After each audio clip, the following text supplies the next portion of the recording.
जय हिंद साथियों, कैसे हैं आप सभी लोग। उम्मीद करता हूँ आप सभी मस्त होंगे, अपने शिक्षण कार्य में व्यस्त होंगे। स्वागत है आप सभी का सीटेट 7 जुलाई 2024 के एग्जाम में। और आज हम फिर से करने वाले हैं एसएसटी सामाजिक विज्ञान के मोस्ट और इम्पॉर्टेंट क्वेश्चन, जो कि आपके एग्जाम के लिए बहुत बहुत ही महत्वपूर्ण है। क्लास आज 33 है। चैनल पर जो भी नए हैं चैनल को सब्सक्राइब कर लीजिए। चलिए चलते हैं क्वेश्चन की तरफ। और आज का पहला क्वेश्चन है, मान लीजिए एक शिक्षक को कक्षा 7 में पाठ पढ़ाना है। ठंडा रेगिस्तान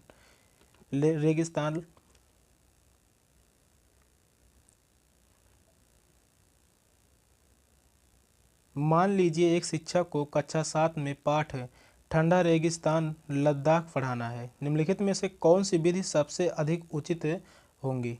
फर्स्ट ऑप्शन है सर्वेक्षण विधि, कार्यशाला विधि, प्रतीक अध्ययन विधि, क्षेत्रीय विधि। कौन सा ऑप्शन राइट होगा इन चारों ऑप्शन में से।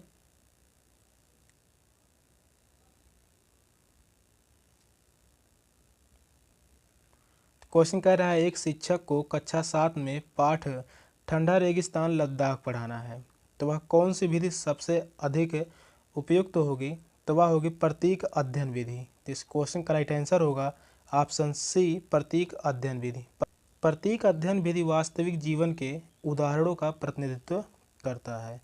तो यह होगा वास्तविक जीवन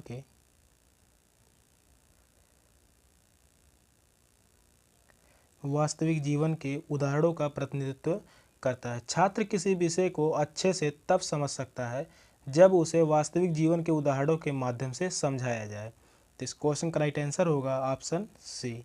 नेक्स्ट क्वेश्चन है, उच्च प्राथमिक स्तर पर ऐतिहासिक तत्वों इतिहास लेखन को पढ़ाने के लिए निम्नलिखित में से कौन सी विधि अधिक प्रासंगिक है।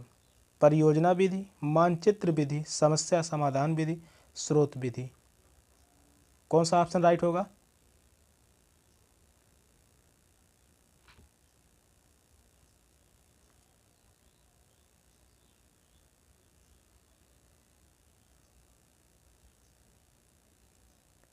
तो इस क्वेश्चन का राइट आंसर होगा ऑप्शन डी, स्रोत विधि।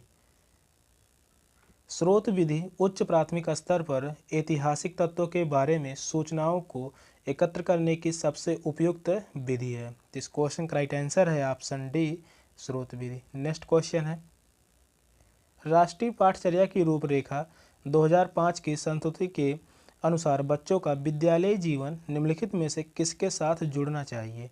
विद्यालय के बाह्य वातावरण के साथ, वार्षिक परीक्षा के साथ, मुख्य धारा के विचार के साथ, विद्यालय की आधारभूत संरचना के साथ। कौन सा ऑप्शन सही होगा।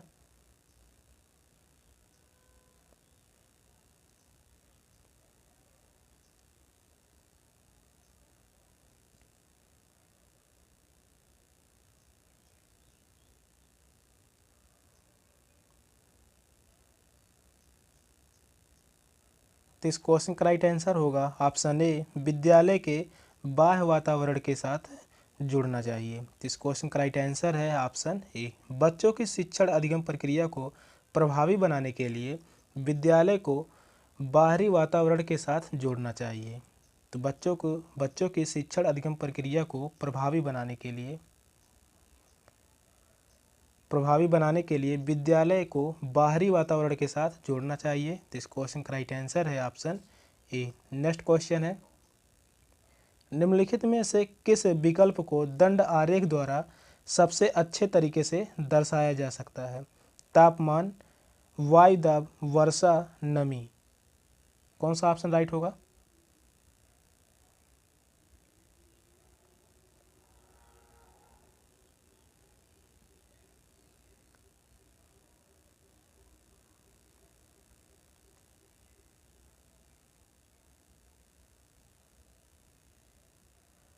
क्वेश्चन कर रहा है दंड आरेख द्वारा सबसे अच्छे तरीके से दर्शाया जा सकता है, तो वह है वर्षा। तो इस क्वेश्चन का राइट आंसर है ऑप्शन सी, वर्षा।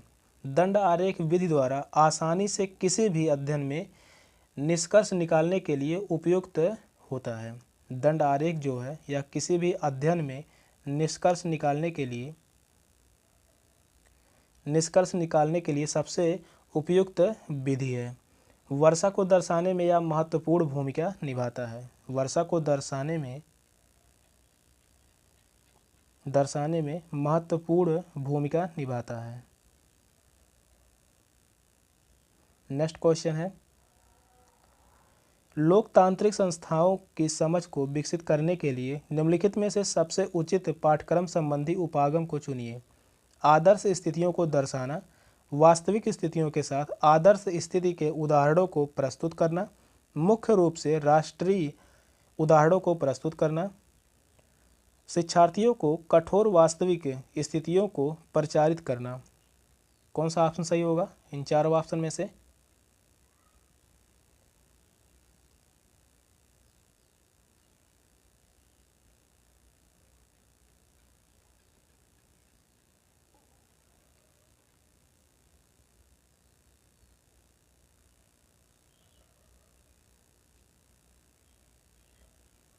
तो इस क्वेश्चन का राइट आंसर होगा ऑप्शन बी, वास्तविक स्थितियों के साथ आदर्श स्थिति के उदाहरणों को प्रस्तुत करना। इस क्वेश्चन का राइट आंसर है ऑप्शन बी। उदाहरण के लिए होगा, कक्षा में मॉनिटर चुनने के लिए छात्रों को मतदान में भाग लेने के लिए प्रोत्साहित करना। तो इस क्वेश्चन का राइट आंसर होगा ऑप्शन बी। नेक्स्ट क्वेश्चन है, गणितज्ञ और खगोल शास्त्री आर्यभट्ट ने आर्यभट्टीय पुस्तक निम्नलिखित में से किस भाषा में लिखी थी? हिंदी में, प्राकृतिक में, पाली में, संस्कृत में। कौन सा ऑप्शन सही होगा?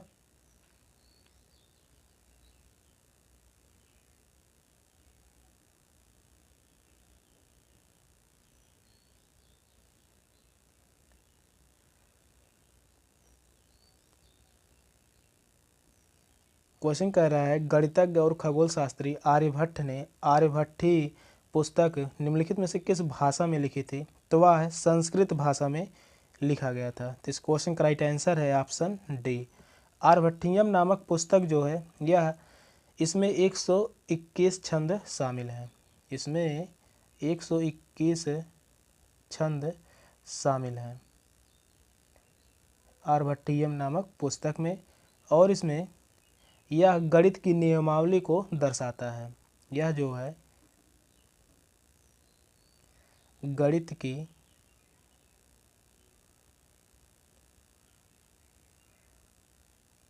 की नियमावली को दर्शाता है। आर्यभट्टियम नामक पुस्तक जो है लिखी गई है संस्कृत भाषा में। तो इस क्वेश्चन का राइट आंसर है ऑप्शन डी। नेक्स्ट क्वेश्चन है, निम्नलिखित स्तूपों में से किस एक को उस स्थान के रूप में चिन्हित किया गया है जहां बुद्ध ने पहली बार उपदेश दिया था? सारनाथ में, बोधगया, सांची, थोटला कोंडा में। कौन सा ऑप्शन सही होगा?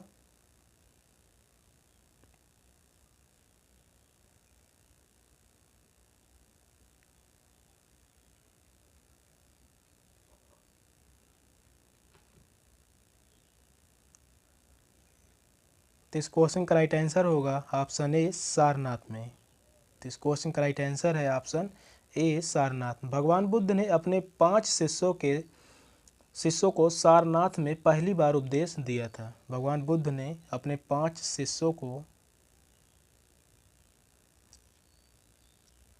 शिष्यों को सारनाथ में पहला उपदेश दिया था, जिसे धर्म चक्र परिवर्तन के नाम से जाना जाता है। इनकी जो पहला उपदेश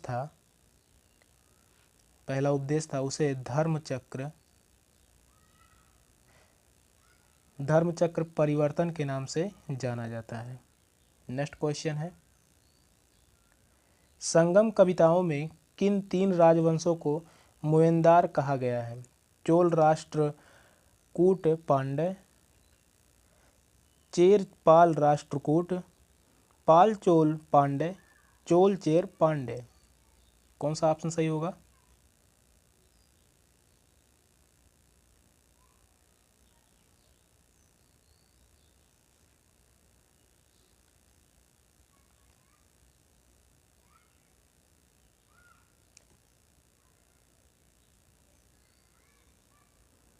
तो इस क्वेश्चन का राइट आंसर है ऑप्शन डी, चोल चेर पांड्य। इस क्वेश्चन का राइट आंसर है ऑप्शन डी, चोल चेर पांड्य। संगम दक्षिण भारत का एक लोकप्रिय तमिल साहित्य है। संगम जो है यह दक्षिण भारत का एक लोकप्रिय तमिल साहित्य है। कैसा साहित्य है? तो यह है तमिल साहित्य है।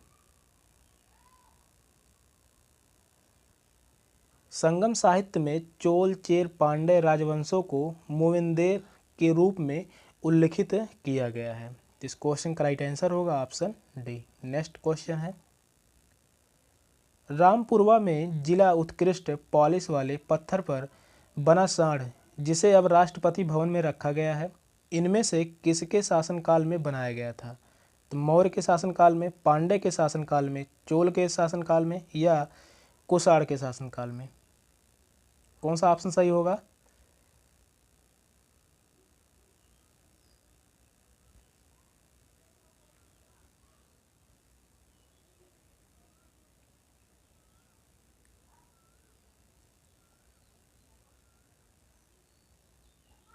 तो इस क्वेश्चन का राइट आंसर होगा ऑप्शन ए, मौर्य के शासनकाल में बनाया गया था। तीसरी शताब्दी ईसा पूर्व में सम्राट अशोक द्वारा मौर्य शासनकाल के दौरान उत्कृष्ट पालिश वाले पत्थर पर बना सांड बनवाया गया था। यह कब बना था? तो यह तीसरी शताब्दी ईसा पूर्व में बना था। यह तीसरी शताब्दी ईसा पूर्व में बना था। किसके शासनकाल में? तो वह अशोक के शासनकाल में बना था। नेक्स्ट क्वेश्चन है, विशिष्टाद्वैत के सिद्धांत को इनमें से किसने विचारार्थ प्रस्तुत किया? शंकर ने, अल्लामा प्रभु ने, रामानुज ने, बसवन्ना ने? कौन सा ऑप्शन राइट होगा?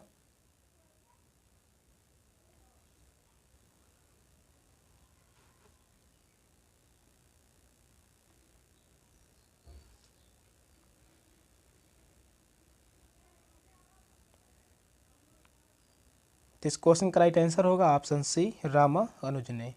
तो इस क्वेश्चन का राइट आंसर है ऑप्शन सी, रामानुज ने विशिष्टाद्वैत के दर्शन का प्रचार किया था। विशिष्टाद्वैत का दर्शन का प्रचार जो है रामानुज ने किया था। विशिष्टाद्वैत वेदांत दर्शन का एक हिस्सा है जो अद्वैतवाद में विश्वास रखता है। यह किसमें विश्वास रखता है? तो वह है अद्वैतवाद में विश्वास रखता है। तो इस क्वेश्चन का राइट आंसर है ऑप्शन सी। नेक्स्ट क्वेश्चन है, अभिलेखागार वह स्थान है जहां खुदाई में पाई गई मूर्तियों को रखा जाता है। पुरातत्वज्ञों द्वारा प्राप्त किए गए पत्थर और ईंटों से बनी इमारतों के अवशेषों को रखा जाता है। ऐतिहासिक पांडुलिपियों तथा दस्तावेजों को रखा जाता है। खुदाई में पाई गई पशुओं और पक्षियों की हड्डियों को रखा जाता है। कौन सा ऑप्शन राइट होगा? तो इस क्वेश्चन का राइट आंसर क्या होगा? कमेंट में जरूर बताइए।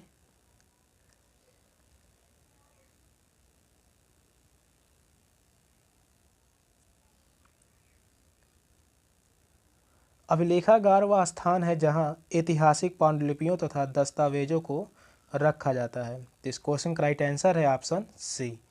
एक अभिलेखागार शोधकर्ताओं के लिए खोज में बहुत महत्वपूर्ण भूमिका निभाता है। तो एक अभिलेखागार शोधकर्ता की, यह जो होती है अभिलेखागार शोधकर्ता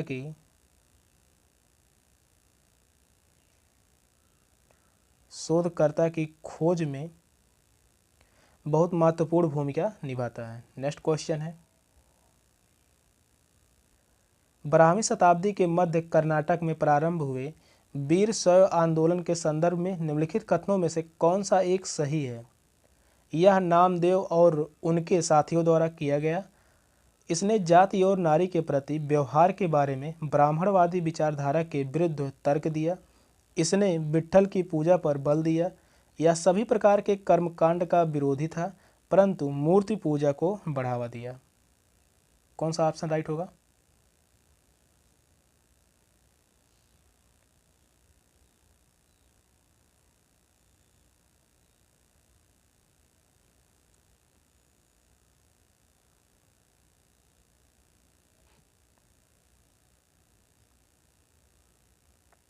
तो इस क्वेश्चन का राइट आंसर होगा ऑप्शन बी।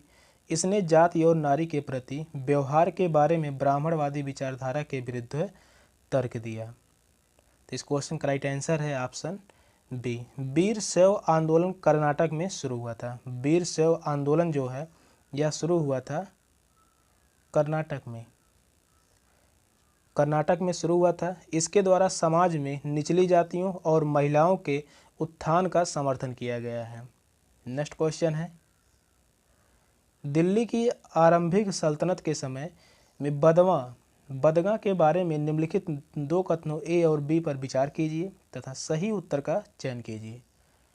कथन ए है, बदगा विशेष गुलाम थे जिन्हें सैनिक सेवा के लिए खरीदा जाता था और उन्हें राज्य के बहुत ही महत्वपूर्ण राजनीतिक पदों पर काम करने के लिए बड़ी सावधानी से प्रशिक्षित किया जाता था। सेकंड कथन है, बदगा पूरी तरह अपने मालिकों पर निर्भर होते थे, इसलिए सुल्तान उन पर विश्वास नहीं कर सकते थे और ना उन पर निर्भर हो सकते थे। ऑप्शन है ए गलत है और बी सही है। सेकंड ऑप्शन है ए सही है और बी गलत है। थर्ड ऑप्शन है ए और बी दोनों सही हैं। फोर्थ ऑप्शन है दोनों गलत हैं। कौन सा ऑप्शन सही होगा? तो दोनों कथनों को पढ़िए और सही आंसर दीजिए, कौन सा ऑप्शन सही होगा।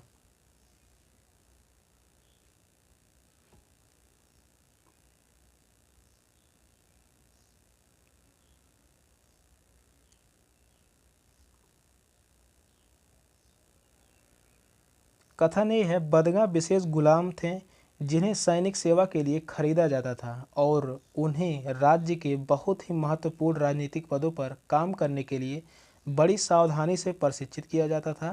तो पहला कथन सही है। और बदगा पूरी तरह अपने मालिकों पर निर्भर होते थे, इसलिए सुल्तान उन पर विश्वास नहीं कर सकते थे और ना ही उन पर निर्भर हो सकते थे। तो यह भी कथन सही है। दोनों कथन सही हैं। किस ऑप्शन में है? तो वह है ऑप्शन सी में ए और बी दोनों सही हैं। तो इस क्वेश्चन का राइट आंसर है ऑप्शन सी। नेक्स्ट क्वेश्चन है,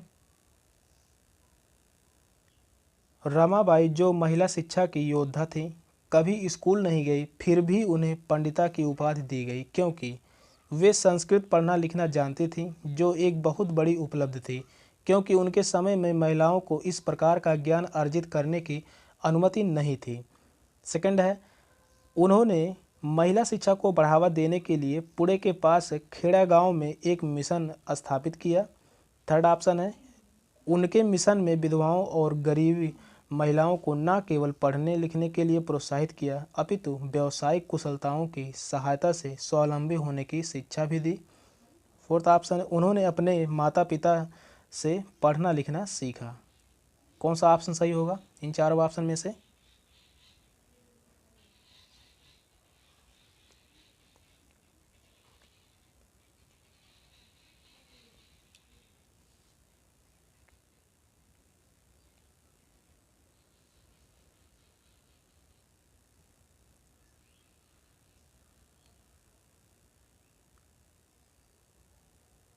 तो इस क्वेश्चन का राइट आंसर होगा ऑप्शन ए, वे संस्कृत पढ़ना लिखना जानती थी, जो एक बहुत बड़ी उपलब्धि थी क्योंकि उनके समय में महिलाओं को इस प्रकार का ज्ञान अर्जित करने की अनुमति नहीं थी। तो इस क्वेश्चन का राइट आंसर है ऑप्शन ए। रमाबाई संस्कृत की प्रख्यात विदुषी यानी विद्वान स्त्री तथा समाज सुधारक थीं। तो इस क्वेश्चन का राइट आंसर है ऑप्शन ए। नेक्स्ट क्वेश्चन है, सन 1856 में निम्नलिखित गवर्नर जनरलों में से किसने यह निर्णय किया कि बहादुर शाह जफर आखिरी गुलाम बादशाह होंगे और उनकी मृत्यु के बाद उनके किसी वंशज को बादशाह नहीं माना जाएगा? तो डलहौजी ने, हेस्टिंग ने, कॉर्नवालिस, कैनिंग। कौन सा ऑप्शन सही होगा?